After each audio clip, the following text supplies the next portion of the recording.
conversar con la gente. Lo tenemos en línea a un distinguido profesional del derecho, profesor también de la universidad, y que naturalmente creo que es importante por la experiencia que él tiene que nos brinde un panorama respecto de este tema. Pongo la pobreza como eje, hay muchas cosas que están pasando en el país, pero bueno, ese sería el primer tramo de esto que queremos hacer. Buen día, doctor Alberto Sánchez, ¿cómo le va? Buen día, Carlos, y muy buenos días para todos los oyentes de la radio. Un gusto, como siempre, para mí estar con ustedes. Bueno, muchas gracias igualmente, doctor. Creo que es importante dar este pequeño golpe al análisis, porque es 57% 4 de la UCA. Creo que nos tiene que despertar un poquito más. No quiero decir que el mes pasado o el año pasado era otro escenario, es el mismo, pero esto va agravando más el escenario, ¿no? Sí, indudablemente, o sea, se mantiene una situación que yo entiendo claramente que no se le puede adjudicar a este gobierno, que lleva muy poco tiempo. Claro. O sea, en 2 meses no se puede decir que este gobierno ha generado pobreza, pero sí se ha mantenido la pobreza en Argentina generada por gobiernos anteriores, lo cual es gravísimo, y lo que pasa es que el diagnóstico tiene que ser correcto sobre cuáles son las causas de la pobreza. Y las causas de la pobreza nunca son económicas. Las causas de la pobreza siempre son vinculadas a la educación y a la cultura del trabajo. Entonces, a mí me parece que lo peligroso en esto es equivocar el diagnóstico y estar pensando que con medidas económicas se soluciona el tema de la pobreza, porque esto no es así. Fíjese un ejemplo que va a ilustrar lo que digo. Si usted tiene una fábrica que abre y va a generar empleo, necesita esa fábrica personas que quieran trabajar y que sepan trabajar. Y entonces ahí está, el saber trabajar es la educación, el querer trabajar es la cultura del trabajo. Entonces uno puede generar mucha inversión, puede generar mucha fuente de trabajo, pero si no existe voluntad de trabajo, porque no hay cultura de trabajo, y si no existe capacitación porque no hay una educación acorde, entonces las cosas se complican mucho. En nuestro país, lamentablemente, el primer paso que tenemos que dar, que es a largo aliento, es volver sobre el tema educativo, que siempre, eso usted ya me lo ha escuchado muchas veces, sí, claro, es el escalón número 1 en el desarrollo de un país. No es la economía, es la educación. Entonces, en un país que no tiene una educación acorde a los desafíos que tiene este siglo y los que vienen por delante, es un país que no se va a desarrollar. Y por otro lado, tratar de volver a desarrollar la cultura del trabajo que tuvieron nuestros abuelos, que la mayoría, muchos inmigrantes que vinieron a la Argentina no vinieron a buscar empleo público, vinieron a trabajar la tierra, a trabajar en la industria, a generar bodegas. Cultura del trabajo, ¿no? Querer trabajar y querer hacerlo bien, no querer vivir a costa del Estado, no querer vivir de planes, porque si bien es cierto que los planes sociales son y en este país ya vamos por la tercera generación que no ha trabajado y ha vivido de planes del Estado. Entonces esto es lo que destruye el desarrollo del país y que genera estos índices de inflación que no están dibujados, sino que son reales. Los índices de pobreza que tiene Argentina son reales. Y yo diría que se están tomando, uno dice un 54%, con parámetros muy modestos, ¿no? No pensando en el ingreso que podría darnos un nivel de vida semejante al de Europa o de Estados Unidos, de ninguna manera, sino el porcentaje sería muy superior, sino simplemente un porcentaje que apunta a una vida austera. De modo que, insisto, acá el problema no es tanto económico, la economía siempre viene en segundo lugar, sino es de educación y de cultura del trabajo. Sí, estaba pensando también y lo que nos escribe la gente, ¿no? Los planes sociales con intermediario para colmo, claro, agiganta, digamos, o hace crecer la crisis, porque ¿para qué necesitamos un intermediario que nos va a dejar, le va a dejar dinero a esos intermediarios y va a achicar el universo de lo que quiera hacer el Estado? Entonces, me parece que ahí hay un error central. Y lo otro es que es cierto lo que usted dice, la cultura del trabajo, y hay que estar pensando también en esto, ¿no?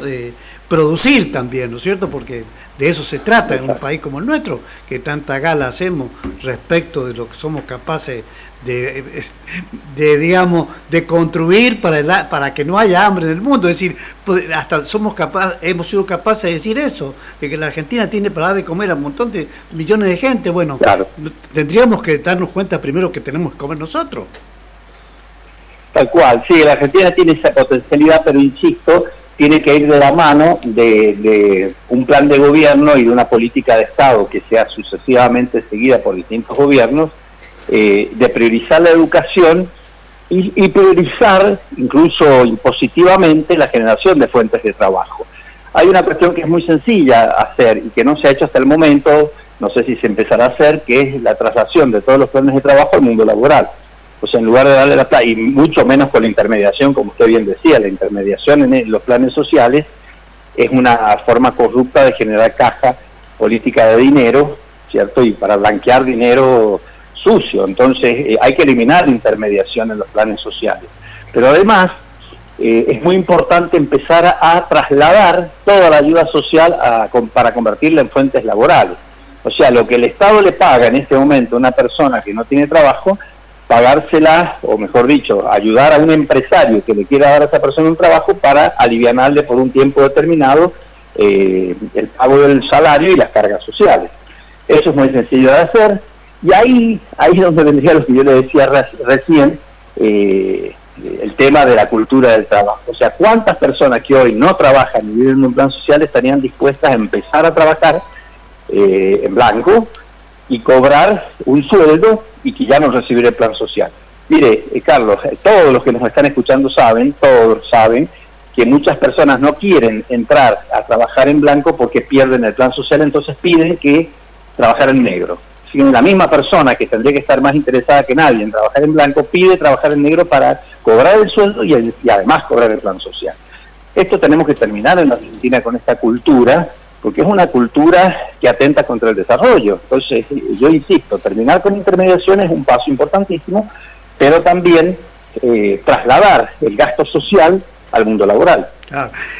Bueno, y hay que decirlo también, ¿no? Como tema concurrente, que el 10 de diciembre asumió Milei la presidencia de la República y estamos llegando a marzo, virtualmente, pero básicamente quería preguntarle, doctor, es muy poco tiempo para exigir mucho, pero han pasado muchas cosas en el Congreso de la Nación, bueno, no tantas, pero sí importantes en términos de lo que es la ley Ómnibus, que quedó fracasada, pero que al parecer Milei quiere mandar en forma separada al Congreso para su tratamiento varias cosas que estaban en ley ómnibus. ¿Cómo visualiza esta circunstancia y además qué cosas hay que hacer para resolver lo central, que es un país que necesita la desregulación por un lado, pero además potenciar la actividad económica?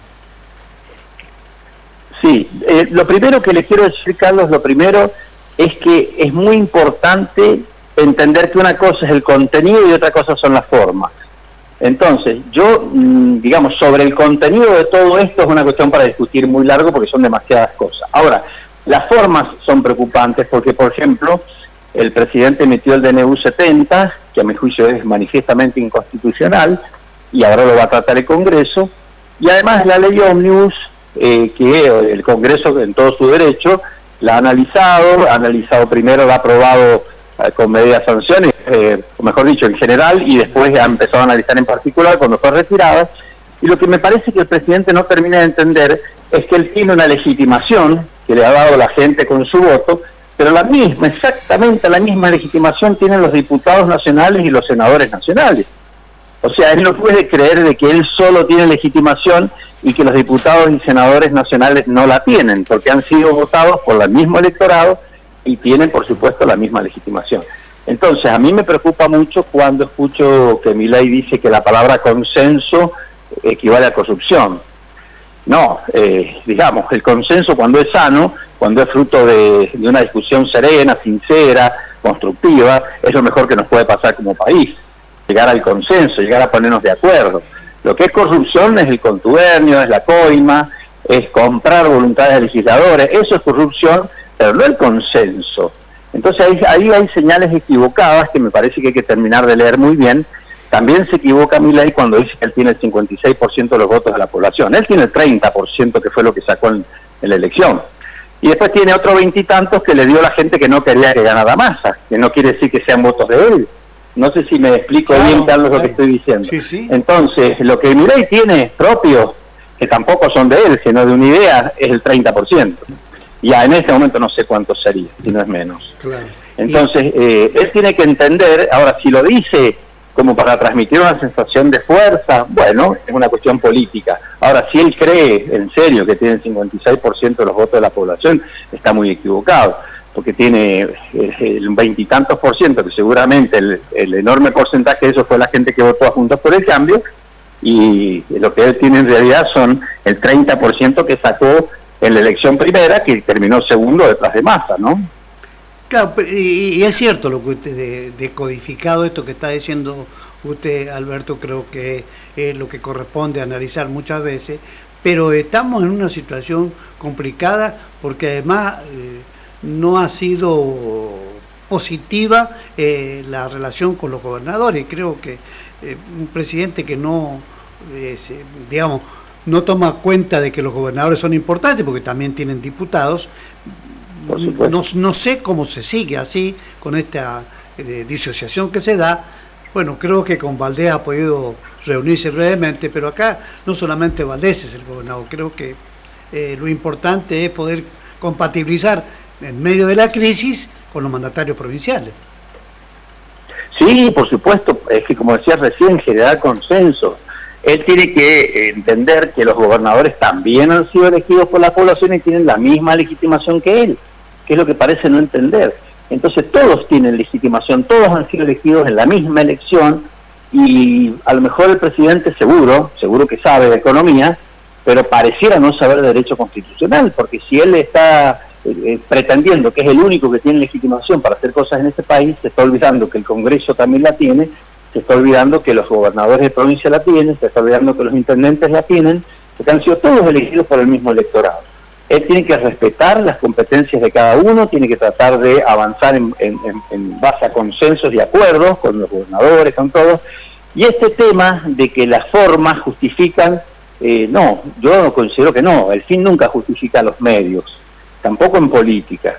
Entonces, a mí me da la impresión de que si Milei no entiende que tiene que sentarse a dialogar tranquilo en vez de insultar, y vamos a estar en dificultades, ¿no? Yo le quiero que le vaya muy bien a Milei, y usted sabe que yo tengo una posición política que no tiene absolutamente nada que ver con oficialismo, kirchnerismo, peronismo, como le queramos llamar, como tampoco tengo nada que ver con el anarcocapitalismo de Milei, pero sí quiero que le vaya bien, porque si le va bien nos va bien a todos, que le vaya bien en lo que necesita el país. Y lo que necesita el país, insisto, es mucha educación, mucha cultura del trabajo, paz social, consensos, acuerdos, no la senda de la división, de la confrontación permanente, de la descalificación del que piensa distinto, del insulto, del agravio. Ese no es el camino es el otro. Entonces, si Milei piensa que sentarse a conversar serenamente, tratar de buscar consensos, tratar de buscar acuerdos es una muestra de debilidad, y bueno, lamentablemente. Entonces yo creo que hace falta coherencia, ¿no?, en un gobernante. Hace falta coherencia, Milei está a tiempo de buscarla y de encontrarla, y creo que sería lo mejor que le puede pasar a Argentina, ¿no? Doctor, ¿cómo está viendo la situación económica por un lado y la circunstancia penosa que están sufriendo los jubilados y pensionados, jubilados también por discapacidad? ¿Qué le está pasando a los gobernantes, que la variable de ajuste siguen siendo los jubilados?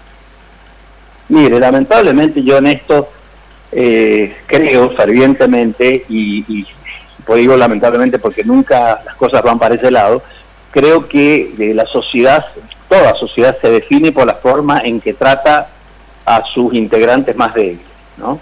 Y los integrantes más débiles en una sociedad son los ancianos, son los niños y son los discapacitados.